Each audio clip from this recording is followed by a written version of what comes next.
has given us the strength to obey. With power and sound mind, with love the unfailing kind, oh, be not ashamed of His way. May the Lord find us faithful. May His word be our banner held high. May the Lord find us faithful. Every day though we live, though we die. 자, 시작. 그러므로 내가 안수함으로 내 속에 있게 된 하나님의 선물을 내가 불붙이게 하려고 너로 하여금 기억하게 하노니 하나님께서는 우리에게 두려움의 영을 주지 아니하시고 권능과 사랑과 건전한 생각의 영을 주셨느니라. 그러므로 너는 우리 주의 정언과 그분의 갇힌 자 된 나를 부끄러워하지 말고 오직 하나님의 권능에 따라 복음의 고난에 참여하는 자가 되라. 기도하겠습니다. 하나님, 오늘 이 말씀을 또 높이시고 부족한 저를 사용하셔서 하나님께서 우리에게 주시는 이 말씀을 통해 우리가 더 주님께 가까이 갈 수 있도록 역사하여 주시고 인도하여 주옵소서. 모든 시간을 주께 의탁합니다. 모든 영광을 받아 주옵소서. 예수님의 귀하신 존함을 받들어 기도하옵나이다. 아멘. 앉으시겠습니다. 자, 오늘은 제가 새로운 또 말씀을 준비하면서 오늘 제목, 말씀의 주제, 제목은 하나님이 주시는 영, 하나님이 주시는 영, 곧 권능과 사랑과 건전한 생각의 영이라는 것입니다. 하나님이 주시는 영. 오늘 여기서 나왔죠. 하나님은 두려움의 영을 주시지 아니하시고 우리에게 권능과 사랑과 건전한 생각의 영을 주신다라고 오늘 7절에서 말씀하고 있습니다. 자, 이것을 중심으로 제가 오늘 말씀을 선포하고자 합니다. 여러분, 오늘 사도 바울이 여기서 에베소 교회를 목회하고 있었던 젊은 디모데를 일깨우고 격려하고 있습니다. 오늘 여기서 사도 바울과 여기서 우리는 사도 바울과 함께한 선교 일행을 이야기합니다. 그리고 너는 여기서 이야기할 때 바로 디모데를 말하고 있습니다. 우리는 여기서 볼 수 있는 것들이 있습니다. 우리가 읽지는 않았지만 앞에서 보면 4절에 보면 디모데가 목회를 하면서 극도의 스트레스라고 해야 될까? 아니면 목회로 인한 여러 가지 어려움과 고통을 당하고 있은 것을 보게 됩니다.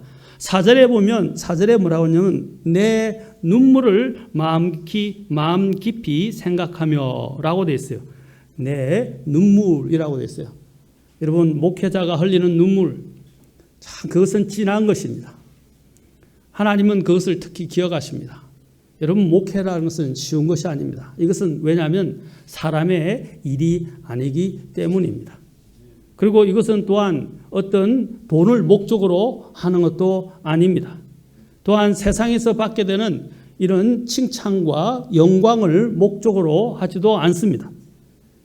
하나님이 그를 사랑하신 사랑에 감사하여 그리고 그의 부르심에 응답하여 하나님이 부르신 그 자리에서 신실하게 하나님께서 섬기러 하신 그 섬김, 바로 성도들을 섬기고 또 하나님의 교회를 섬기고 또 하나님이 하라고 맡겨주신 그 말씀의 사역들을 감당하는 것이 바로 목회 사역입니다.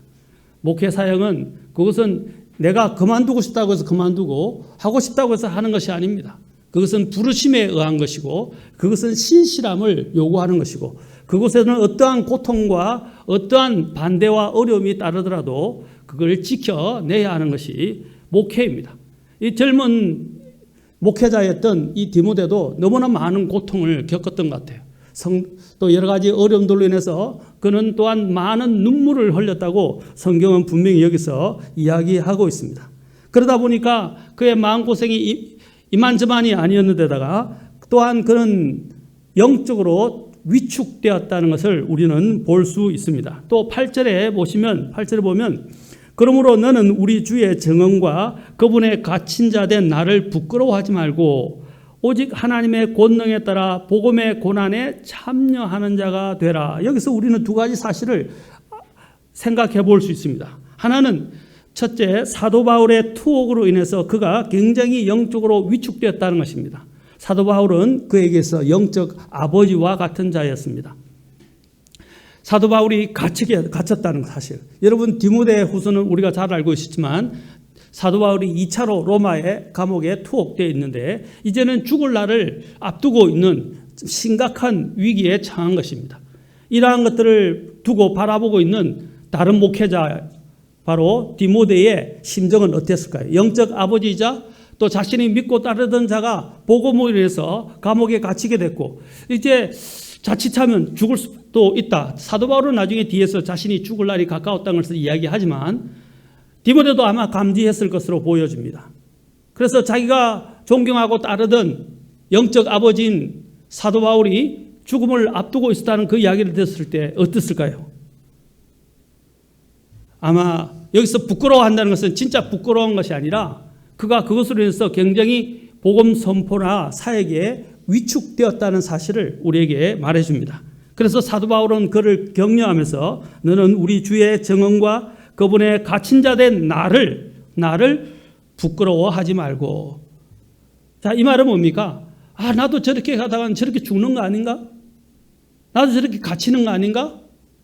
나도 저렇게 곤욕을 치르게 되거나 혹시 목숨이 위태롭지 않을까? 참 곤란한 지경이죠. 여기서 참 목자와 진짜 가짜 목자가 차이가 나는 것입니다. 성경에 보면 거짓 대언자들, 거짓 목회자들, 거짓 사도라 불려지는 자들, 거짓 교사들이 하는 것은 무엇입니까? 돈을 위해서, 자기 영광을 위해서 사역을 하는 것입니다. 그러나 참다운 하나님의 목자들은 하나님이 맡겨주신 그 일들, 또 그 영혼을 섬기는 일을 위해서 최선을 다하고 끝까지 신실하게 순종하게 됩니다. 두 번째로 디모데가 영적으로 위축됐던 것은 사도 바울의 투옥으로 인해서 감옥의 갇힘으로 인해서 위축된 것도 있지만 또한 그가 이것으로 인해서 그가 전하는 복음 선포마저도 또 그가 구령하고자 하는 그 구령의 일들도 위축된 것을 보게 됩니다. 여기 보면 오직 하나님의 권능에 따라 복음의 고난에 참여하는 자가 되라. 그가 아마 이런 부분에 있어서 소극적으로 이제 나가기 시작한 것으로 보여집니다. 여러 가지 핍박이 있고 반대가 있고 또 사도 바울도 갇히게 되고 하니까 이런 일들이 사역들이 소극적으로 복음 선포하는데 담대하지 못하게 되는 거죠. 그래서 디모데후서에서 뭐라고 그랬습니까? 디모데후서 뒤에 보면 우리가 잘 알고 있듯이 사도 바울이 이렇게 이야기하지 않습니까? 2절에 보면 4장 2절에서 그가 4장 1절에서 먼저 사도 바울이 디모데에게 이렇게 말합니다. 내가 하나님 앞과 주 예수 그리스도 앞에서 곧 친히 나타나실 때에 자신의 왕국에서 자 보세요. 산자와 죽은 자를 심판하실 분 앞에서 내게 명한다 라고 말했어요. 왜 이런 명한다는 표현까지 썼을까요? 그러면서 2절에 이렇게 말합니다. 말씀을 선포하라. 때에 맞든지 맞지 아니하든지 긴급히 하라. 모든 오래 참음과 교리로 책망하고 꾸짖고 권면하라. 때가 이르리니 그들이 건전한 교리를 견디지 못하며 귀가 가려워 자기 욕심대로 자기를 위해 선생들을 쌓아두고 또 진리로부터 귀를 돌이켜 꾸며낸 이야기들로 돌아서리라. 5절 잘 보십시오. 또 이렇게 말해요. 그러나 너는 모든 일에서 깨어있고 고난을 견디며 복음 전도자의 일을 행하고 내 사역을 온전히 입증하라 라고 다시 이야기하고 있죠. 그가 아마 이런 모든 부분의 위축이 여러분 이 목회자들도 위축돼요. 어떤 때는 낙심도 하고요. 좌절도 하고요. 자포자기하고 싶은 심정들도 들고요. 많은 이런 어려움들이 있습니다. 이런 위기에 빠져 있는 디모데에게 사도 바울이 오늘 그를 격려하고 권고하면서 이야기를 하고 있습니다. 영적으로 위축되어진 디모데를 마지막으로 격려해 주는 거예요. 죽기 전에 디모데를 격려해 주고 있었다는 것입니다. 디모데의 문제들 중 하나는 바로 문제들을 직면하는 데 있어서 하나님의 일을 하는데 굉장히 소심하다는 것입니다. 소심하다는 거예요.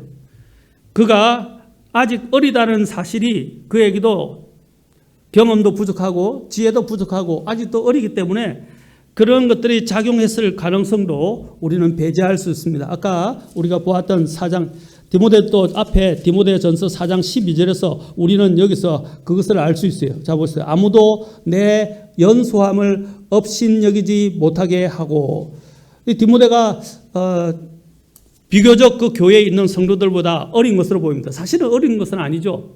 작년이었지만 그러나 교회에 있는 성도들보다 어렸던 것으로 보입니다. 그래서 그가 이제 이런 거기도 나이의 구분이 있거든요.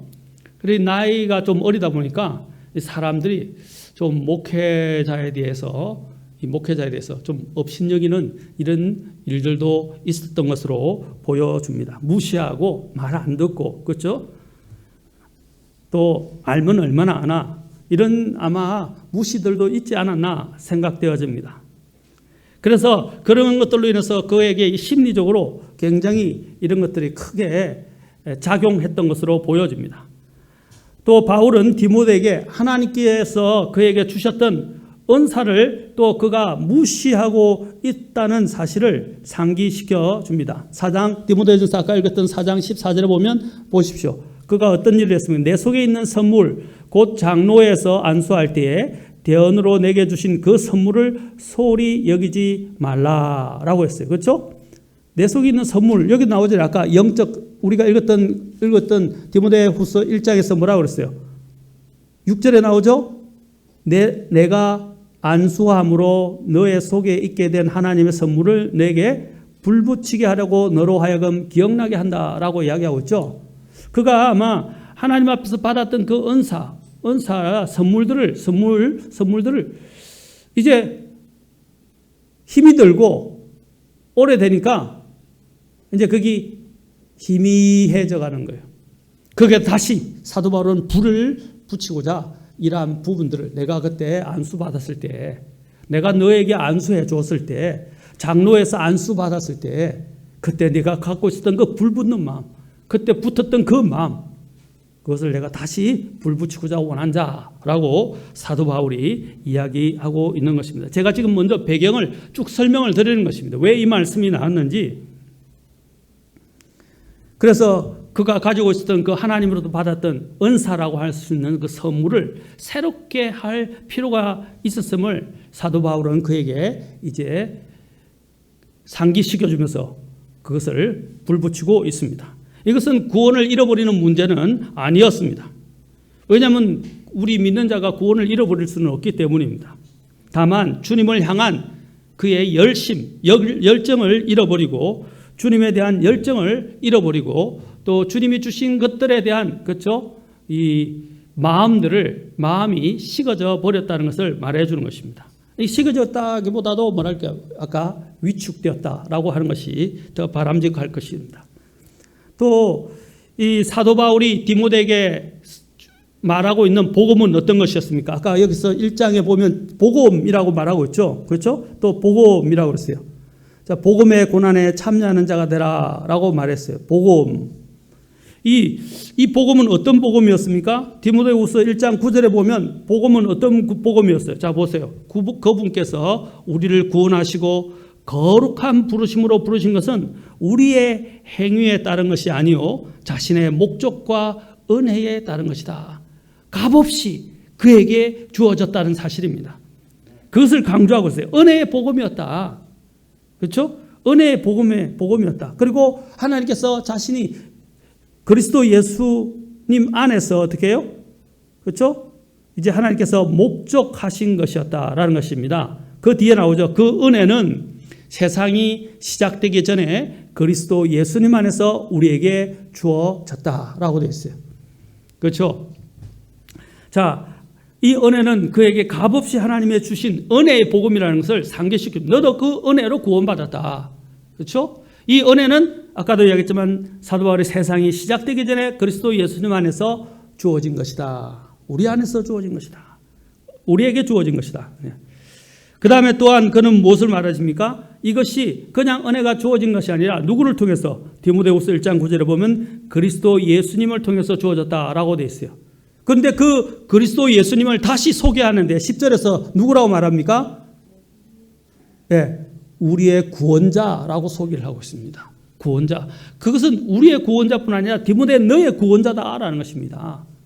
자, 그것을 통해서 사도 바울은 디모데에게 뭡니까? 복음이 어떤 것인지, 이 복음이 얼마나 귀중한 것인지, 얼마나 놀라운 것인지 그에게 상기시켜 주고 있다는 사실입니다. 그러면서 뭐라고 그랬습니까? 이 복음 때문에 어떻게 했습니까? 예수님께서 이 복음을 통해, 자 보십시오. 그 뒤에 나오죠. 이제 우리의 구원자 예수 그리스도의 나타나심으로 분명히 드러났으니, 그 은혜가 나타났죠. 그리고 목적이 나타났죠. 그분께서는 사망을 패하시고 복음을 통해라고 그러죠. 복음을 통해 생명과 죽지 아니함을 밝히 드러내셨느니라. 이 복음에는 무엇이 들어있습니까? 그렇죠? 예수님의 죽음과 부활, 그리고 사망을 이기신 것, 사망을 패하신 것, 그렇죠? 그리고 또한 더 나아가서 생명과 영원히 죽지 아니함이 그 복음 속에 있다는 것입니다.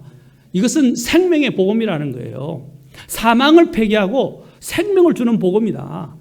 그래서 이것은 그냥 대수롭지 않게 취급할 수 있는 것이 아니다라는 것입니다. 얼마나 소중한 것인가. 오늘 저와 여러분들에게 하나님이 일깨우시는 게 무엇입니까? 내가 부여받고 있는 것들은 그냥 단순한 이런 인간의 것들이 아니라는 것입니다. 이것은 은혜로 값없이 주어진 것이고, 이것은 구원자 예수님께서 자신의 십자가에서 죽으심으로 피를 토해서, 피를 흘려서 우리를 구원하시려고 주신 복음이라는 것이죠. 자신의 생명을 내어주신 복음이라는 것입니다. 그리고 이것은 사망을 폐기시키고 또 우리로 하여금 영원한 생명을 살게 해주는 바로 그 복음이라는 거예요. 이 복음을 아까 그랬죠. 그가 복음의 고난에 참여하는 자가 되는데 위축됐다 그랬죠. 그것들을, 자, 이 복음이 무엇인지를 그에게 다시 일깨워 주고 있다는 사실입니다. 여러분, 우리가 받은 복음을 대수롭게 생각해서는 안 됩니다. 항상 복음이 내 마음 깊은 곳에부터 울려놔야 돼요. 그래서 제가 늘 십자가를 생각을 해요. 십자가는 뭘 생각합니까? 예수님의 희생, 예수님이 우리에게 가져둔 생명의 복음, 그렇죠? 그거 생명, 그런 것들을 우리에게 계속 일깨워 주잖아요. 그래서 늘 십자가를 생각하래. 늘 십자가를 생각하려면 어떻게 돼요? 매일 말씀을 보면서 주님과 교제하고, 매일 말씀을 보면서 주님 안에서 주시는 그 복음의 가치를 생각하고, 매일 말씀을 보면서 나를 사랑하신 예수님이 어떤 분인지를 생각하고, 나를 위해서 모든 것을 내어주신 하나님이 어떤 분인가를 생각하고, 하나님과 생명의 교제를 갖는 것 아닙니까? 그래야 내가 살아갈 수 있는 힘이 생기는 거예요. 복음을 다시 일깨워줘요. 다시 처음으로 돌아가는 거잖아요. 우리도 마찬가지예요. 우리가 정말 그리스도 안에서 승리하는 삶을 살려면, 우리도 살다 보면 디모데처럼 위축될 수 있어요. 그러나 우리에게 이런 위축될 때 우리는 어디로 돌아가야 됩니까? 다시 처음으로 돌아가야 돼요. 기초로 돌아가야 돼요. 그 기초가 뭡니까? 복음입니다. 십자가입니다. 맞습니까? 그것으로 돌아가야 돼요. 그래서 구원자 예수 그리스도와 복음을 통해서 이제 나타나셨고, 이제 그분께서 복음을 통해서 사망을 피하시고 생명과 죽지 아니함을 밝히 드러내셨다라는 것입니다. 우리는 때때로 하나님의 일들을 하다 보면 낙심되고 지치고 위축이 됩니다. 그러나 성경은 뭐라고 말했습니까? 오늘 여기서 다시 복음을 일깨우고 있습니다.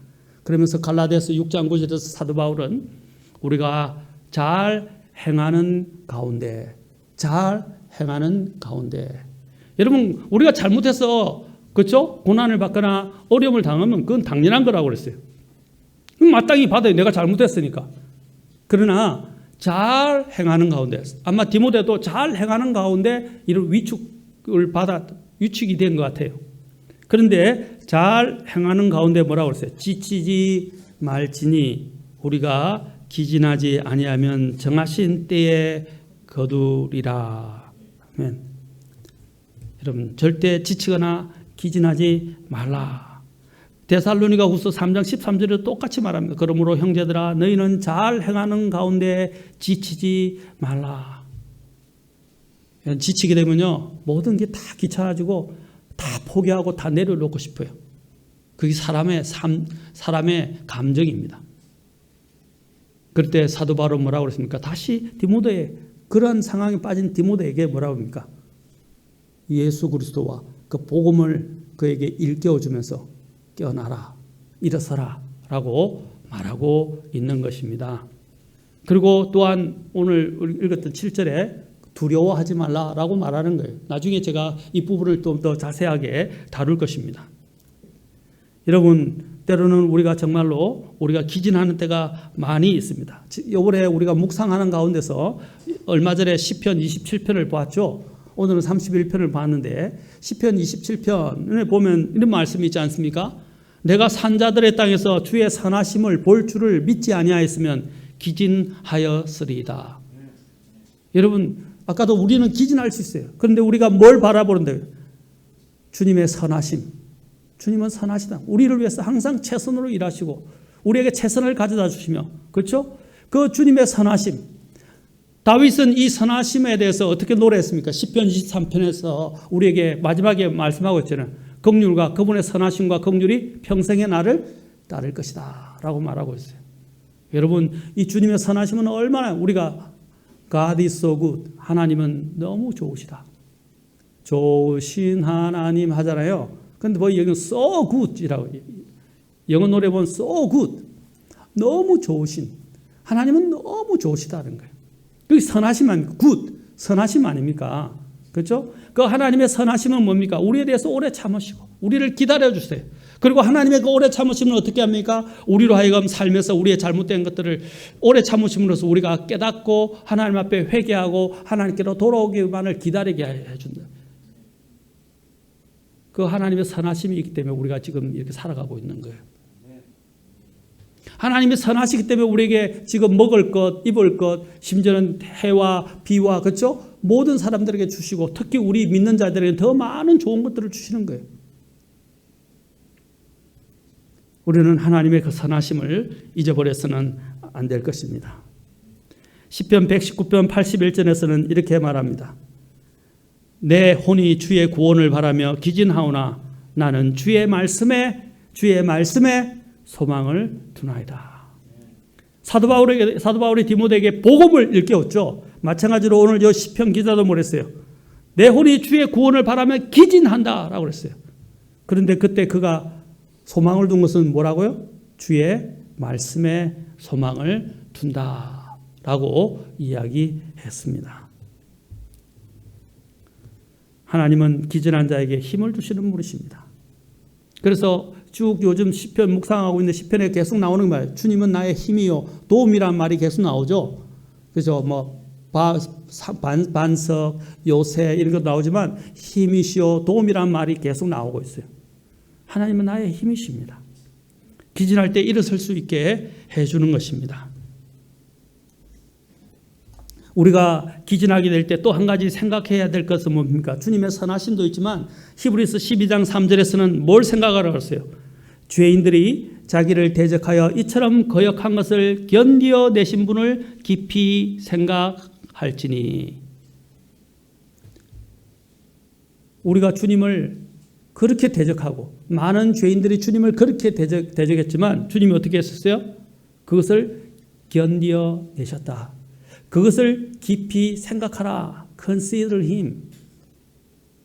그러면서 뭐라고 그러냐? 그 이유가 나와요. 그 목적이 나와요. 이것은 너희가 너희 생각 속에서 지치고 기진하지 아니하게 하냐 합니다. 여러분 지치고 기진하는 것이 어디서부터 시작되냐면 마음에서부터 시작되거든요. 마음의 생각에서부터 시작된다고요. 나중에 뒤에 나오지만 건전한 생각의 영에서 제가 좀 더 깊게 다루겠지만 또 두려움에서 다루겠지만 이 부분들이 어디서 시작되냐면 생각에서 와요. 우리는 생각하다가 다 지쳐버려요. 그리고 아무것도 못하고 그냥 주저앉아버려요. 생각만 하지 말라는 거예요. 왜 자꾸 생각 속에 빠져들어가고 있어요? 나중에 뒤에 나오지만 우리는 적극적으로 변화를 가져야 합니다. 사도 바울은 그 다음에 디모데에게 뭘 일깨워 줍니까? 이제 더 나아가서 사도 바울이 이제 디모데가 영적으로 위축되었어요. 그래서 디모데에게 일깨워 준 게 뭐였어요? 자, 디모데에게 뭘 일깨워 줬어요? 아까 복음에 대해서 일깨워 줬죠? 그 다음에 디모데에게 뭘 일깨워 줬습니까? 내 속에 있는 꾸밈 없는 믿음을 해상하라 라고 5절에서 이야기를 하고 있습니다. 우리가 읽지 않았지만 5절에 보니까 뭐라 그랬어요? 내가 내 속에 있는 꾸밈 없는 믿음을 해상하노니 그것은 먼저 내 할머니 로이스와 내 어머니 유니게 속에 있었으며 내 속에도 있는 줄을 내가 확신하노라 라고 이야기를 하고 있어요. 그가 가지고 있는 이 믿음은 어디서부터 전수되어진 것입니까? 할머니 로이스와 어머니 유니게에게서 전수받았던 것입니다. 이게 얼마나 놀라운 간증입니까? 여러분, 믿음의 전수는 수평으로만 하는 게 아니에요. 우리가 다른 사람들에게 믿음을 전달할 뿐 아니라 가장 더 중요한 것은 뭡니까? 수직으로 믿음을 전수하는 것입니다. 이스라엘이 실패했던 이유가 뭡니까? 수직으로, 그렇죠? 부모에서 자녀 세대로 믿음이 전수가 안 되는 거예요. 끝나는 거예요. 교회의 생명이 끊어지는 이유가 무엇입니까? 윗세대부터 아랫세대까지 믿음이 전수가 안 되는 거예요. 부모는 굉장히 중요한 위치에 있습니다. 부모의 믿음이 자녀에게 전수돼야 돼요.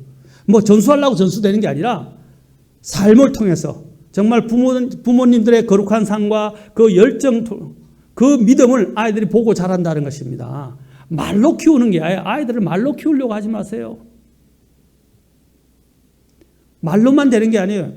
때로는 징계도 하고 물론 부모의 권위도 있지만 삶으로 키워야 됩니다. 그것은 쉽지 않은 일입니다. 그래야 믿음을 전수해 줄 수 있어요.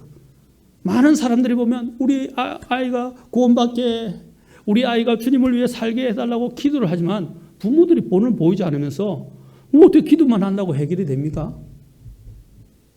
물론 하나님이 은혜도 주시고 기회를 주셔서 어떤 계기가 생기게 하실 수는 있으세요. 그러나 먼저 가장 중요한 것은 부모가 1차적인 책임을 갖고 있어요. 부모가 보여줘야 합니다. 사도 바울은 이것을 이야기합니다. 내 속에 있는 꾸밈 없는 이 믿음이 어디서부터 시작된 거라고요? 할머니 로이스와 어머니 유니게에서 전수받았다라고 말하고 있습니다. 그렇죠?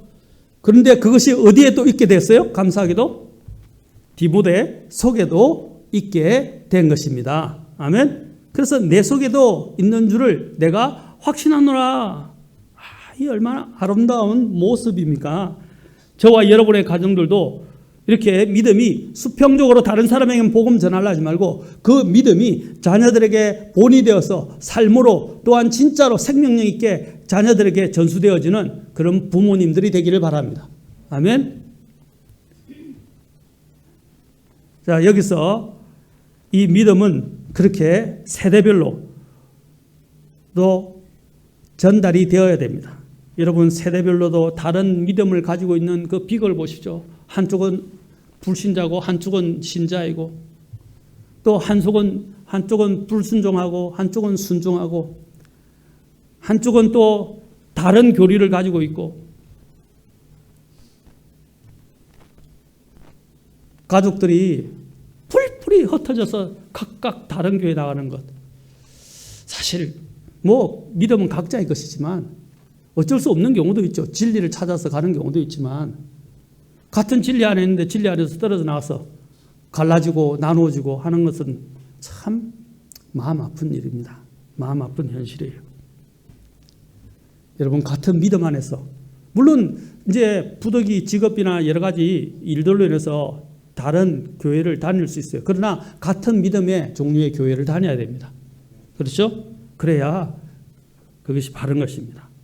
한쪽에는 천주교나 이상한 세속적인 교회를 다니고 있고 한쪽에는 성경적인 교회를 다니고 있고 그 얼마나 아픈 이야기입니까?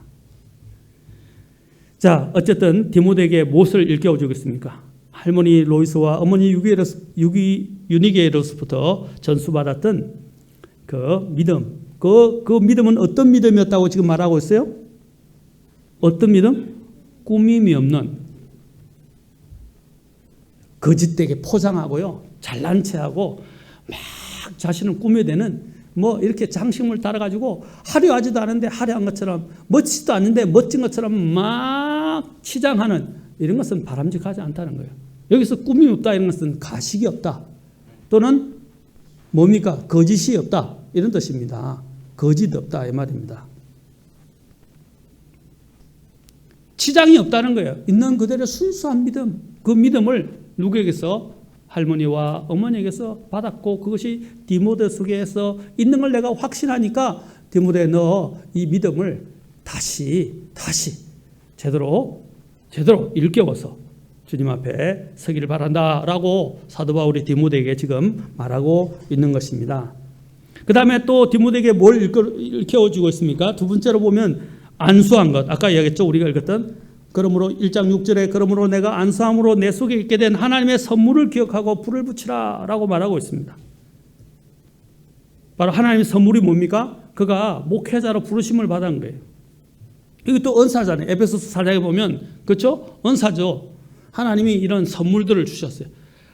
은사의 선물. 이거 얼마나 귀한 다른 어떤 것보다도 더 귀한 높은 부르심이라고 할 수 있습니다. 이것들을 그저 처음에는 소명이 막 불탔는데 여러분 세월이 가고 시간이 지나면요 우리가 이 인간의 본성이 그래요. 타성해졌거나 그런 불타오르던 정열, 불타오르던 그 소명 이런 것들이 식어져서 냉랭해집니다. 우리 부부 관계를 한번 생각해 보세요. 처음에 연애할 때의 감정은 어떻습니까? 불이 타올랐죠. 불 탔잖아요. 다른 사람이 데일 정도로 불이 탔잖아요. 그런데 시간이 지나면서요. 네, 권태기가 찾아오기 시작하고 냉랭하고 서로 조금만 텀이 생기면 싸우게 되고 말다툼하게 되고 터집을 잡고 괜히 있으면 불편하고 싫고 그렇죠? 그런 때가 오죠. 모르겠어요. 그런 때가 안 온 분들도 계시겠지만 이제 보통 그러니까 뜨거웠을 때의 마음보다도 또 식을 때의 마음도 있게 된다는 것입니다. 그런데 어떻게 해요? 처음에 가졌던 그 마음을 가져라 이 말이에요. 너를 안수할 때 내가 가지고 있었던 그 소명, 그 뜨거움을 내가 일깨워 주기를 원하고 불 붙이기를 원하니까 다시 불이 붙어서 너가 그것을 생각하고 회상하고 다시 일어나기를 원한다라고 사도 바울이 이야기하고 있는 것입니다. 이것들이 나중에 사도 바울이 여기서 어려운 가운데 있는 이 디모데가 서는데 굉장한 도움이 되기 때문에 사도 바울이 그것을 계속 상기시켜 주는 거예요. 그래서 6절에 내가 이것을 너에게 기억나게 하노니 하겠습니다. 기억하게 하노니 그를 기억시키고 있다는 것입니다. 왜냐하면 우리는 기억을 했지만 너무 많은 것들이 있다 보니까 때로는 그것을 잊어버려요. 그러나 잊어버리지 말아야 될 것이 있어요. 그것이 뭡니까? 그가 하나님께로부터 받았던 소명, 그 목회자의 소명과 은사 선물, 이것은 잊어버리면 안 된다라는 것입니다. 우리도 마찬가지예요. 우리가 그리스도인으로 부르심을 받았죠. 하나님의 은혜로. 그걸 절대로 잊어버리면 안 된다는 거예요. 살다 보면 막 삶에 찌들려서 우리가 이런 부분들을 잊어버릴 때가 많이 있어요. 그러나 그걸 잊어버리게 되는 순간 우리는 어떻게 해요? 흔들리게 된다면. 흔들린다는 것입니다. 자, 여기서 그 다음에 또한 그에게 뭘 일깨워주고 있습니까? 3절에 네 번째로 하나님이 주시는 것은 두려움이 아니라 권능과 사랑과 건전한 생각의 영이다라는 것을 일깨워주고 있습니다. 하나님은 너에게 두려움을 주는 것이 아니다. 사도 바울은 지금 우리에게라고 말하고 있지만 이것을 통해서 디모데에게 말하고 있는 것입니다. 하나님은 두려움을 주시는 분이 아니다. 뭘 주십니까? 권능과 사랑과 건전한 생각이요. 이것은 다음 시간에 다루겠습니다. 그 다음에 디모데후서 1장 13절에서 또 다섯 번째로 뭘 말하고 있습니까? 이제 자 여기 보십시오. 1장 13절에서 그리스도 예수님 안에 있는 믿음과 사랑 안에서 너가 내게 들은 건전한 말씀들의 틀을 굳게 붙들라. 건전한 말씀들의 틀을 굳게 붙들라라고 말씀하고 있습니다. 자,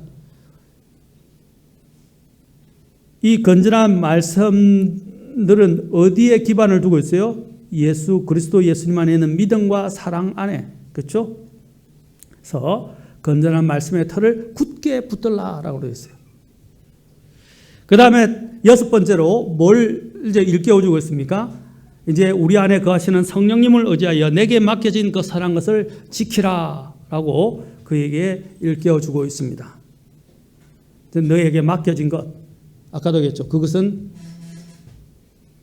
값어치 없는 것이 아니라 굉장한 값어치와 소중한 것이다 라는 것을 말해주고 있다는 것입니다.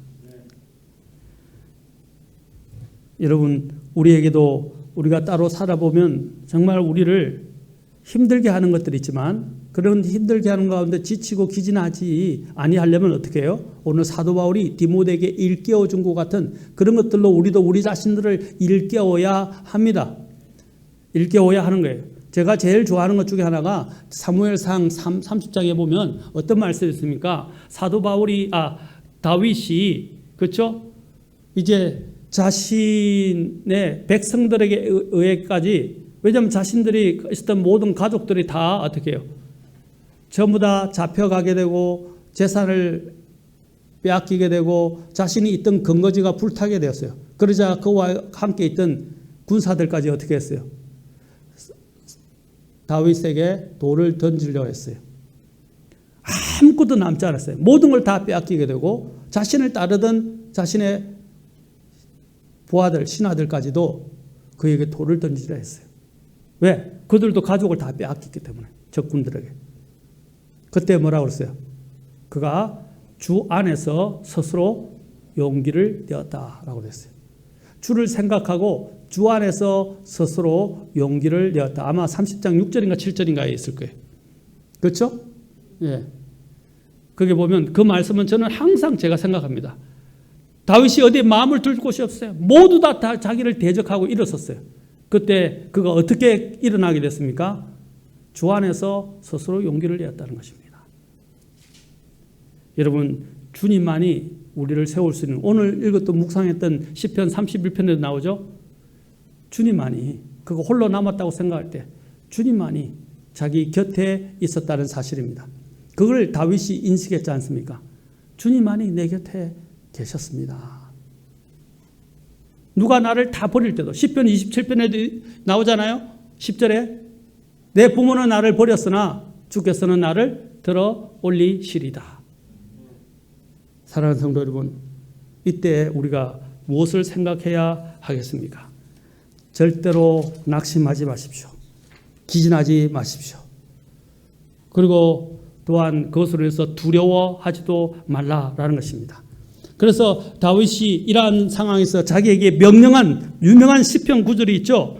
시편 9절이 있죠. 자, 다윗의 심정을 한번 우리가 더 헤아려 봅시다. 시편 40편 12절에 보면 다윗이 이러한 상황을 또한 다윗도 고백하는 게 있습니다. 셀 수 없이 많은 재앙들이 나를 애워싸고 내 불법들이 나를 붙들므로 내가 위를 볼 수도 없사오니요. 자, 위를 볼 수 없을 정도로 지금 자기 마음이 참담한 상태였다는 것입니다. 위를 볼 수도 없다는 거죠. 하나님이 계신 위를 볼 수도 없을 정도로까지 마음이 참담하게 된 거예요. 그것들이 내 머리털보다 더 많으므로 내가 낙심하나이다 라고 고백했어요. 그러면서 바로 그 뒤에 10편 42편에서 지금 42편부터 43편에 이르기까지 그는 지금 3번에 걸쳐서 똑같은 말을, 거의 비슷한 말인데 약간 다릅니다, 말하고 있습니다. 뭐라고 말합니까? 이렇게 말합니다. 우리도 마찬가지입니다. 이렇게 해야 됩니다. 42편 5절에 보면 내 혼아 어찌하여 너가 낙심하느냐, 어찌하여 너가 내 속에서 불안해하느냐, 너는 하나님께 소망을 두라. 그분의 얼굴에 도우심으로 인하여 내가 여전히 그분을 찬양하리로다. 42장 또 11절에도 똑같이 나오죠. 내 혼아 어찌하여 내가 낙심하느냐, 어찌하여 내가 내 속에서 불안해하느냐, 너는 하나님께 소망을 두라. 여기서 뒤 표현은 조금 달라집니다. 그리고 그 뒤에 바로 시편 43편, 또 다른 시편 43편 5절에서도 또 계속 말합니다. 똑같은 것을 말하고 있어요.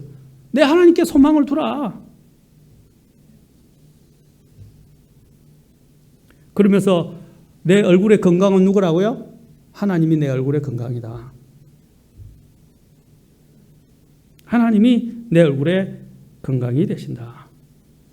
처음에 5절에서는 그 하나님이 내 얼굴의 건강이 되시는데 내 얼굴을 이야기하기 전에 42편 5절에서 무엇부터 이야기합니까? 그분의 얼굴의 도우심부터 이야기합니다. 우리의 도움이 어디서부터 오는 거예요? 주님, 주 하나님부터 온다. 그래서 우리가 또 지금 계속 묵상하고 있는 시편에 보면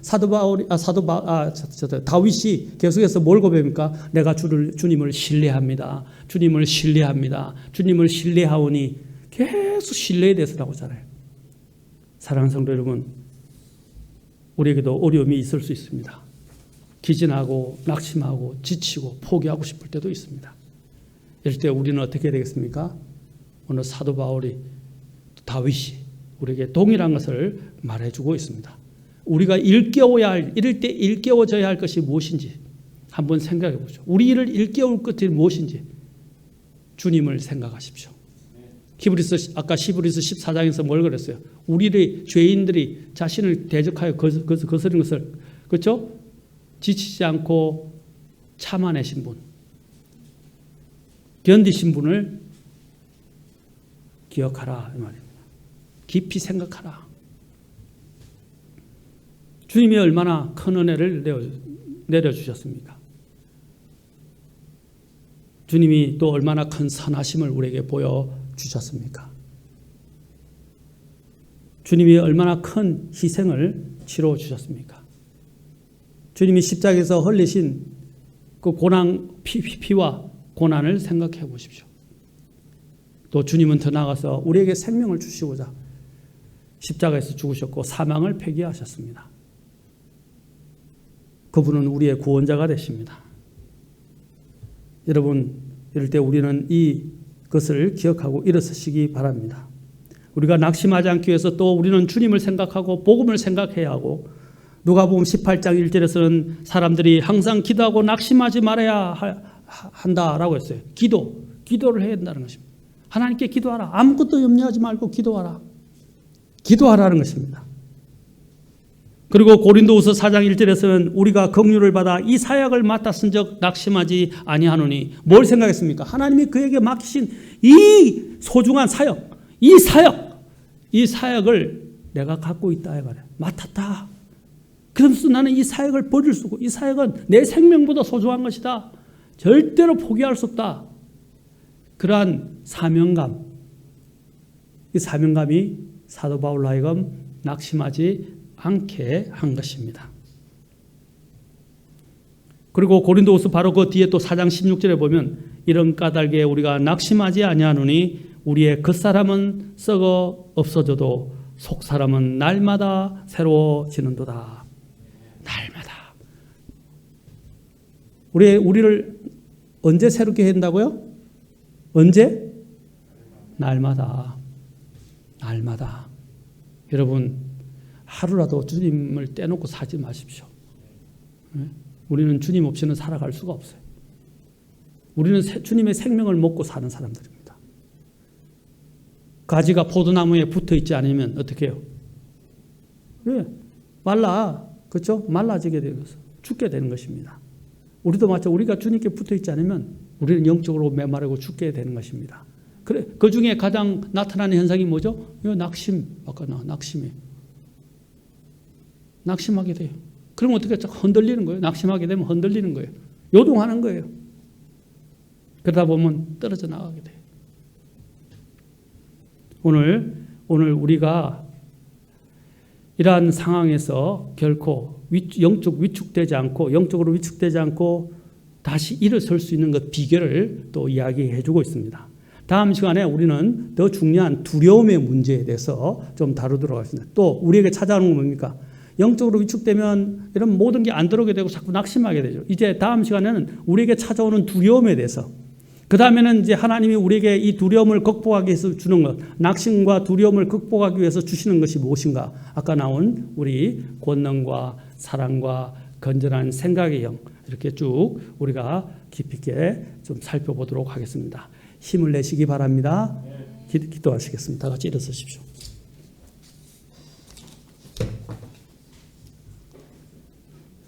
사랑하는 성도 여러분, 우리가 살아가면서 많은 예기치 않은 상황들이 닥치고 어려움이 찾아옵니다. 또 우리가 영적 삶을 살면서 정말 이걸 계속해야 되는지, 그만두고 싶다, 포기하고 싶다, 내려놓고 싶다, 또 마음에 절망하고 좌절하고 도망치고 싶고 포기하고 싶을 때가 얼마나 많이 있습니까? 이런 상황에서 디모데도 동일했던 것 같습니다. 특히 목회자로서 그가 겪는 그런 고통은 말로 형용할 수 없고, 그가 흘린 눈물은 사도 바울이 기억할 만큼 많은 눈물을 흘렸던 것으로 보여줍니다. 하나님은 알고 계십니다. 사도 바울은 이것을 알고 그를 격려하며 일깨워주고 있습니다.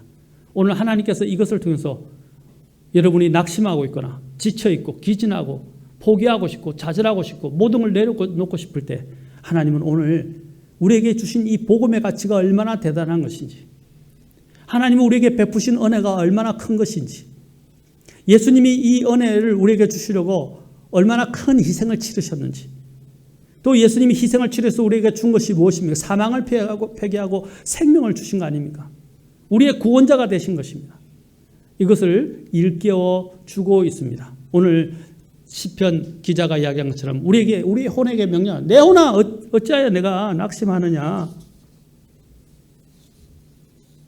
어찌하여 내가 낙심하느냐? 어찌하여 너가 내 속에서 불안해하느냐?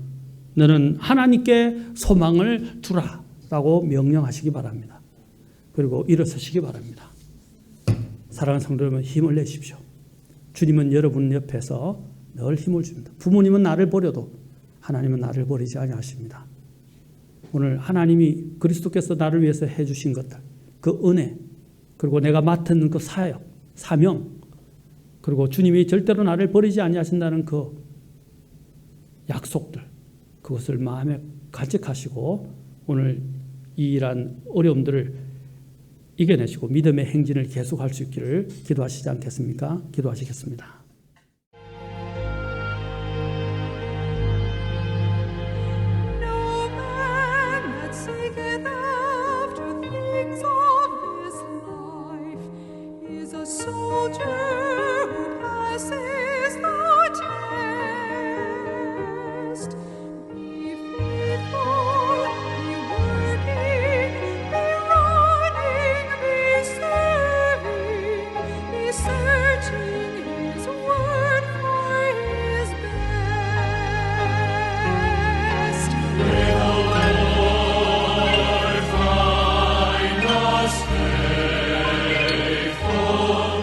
His word be our banner held high.